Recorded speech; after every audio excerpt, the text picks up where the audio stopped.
Okay, so welcome to SPSS.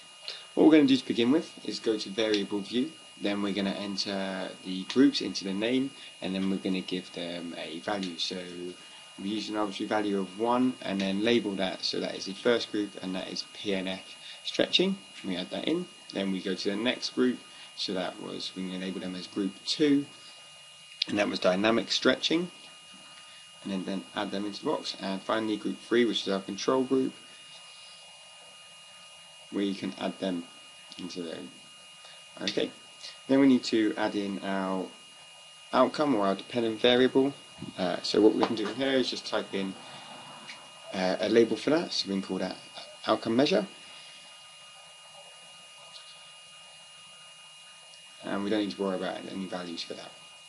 And then we can switch to data view, and remember the important rule for SPSS is only one participant per row. So we're going to enter in each of the participants. Remember there is 10 participants per group, and we labelled them for into their groups either 1, 2 or 3. Then we can go and get our data. So we're going to take the PNF group first. We can highlight that data, copy it, and if it's in the correct format, so 1 participant per row, we can just paste that in to SPSS.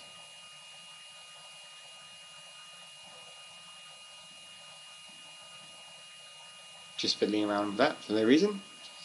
Then we go in the next group, so just go back to wherever you've got it saved. So Word here, highlight your data,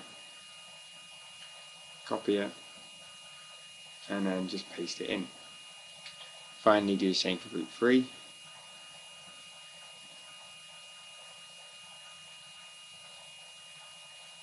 And here it goes. Now we've got all the data in, it's time to analyse our data.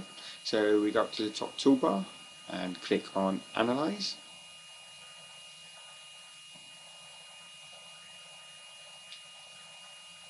And we're going to do a one-way ANOVA.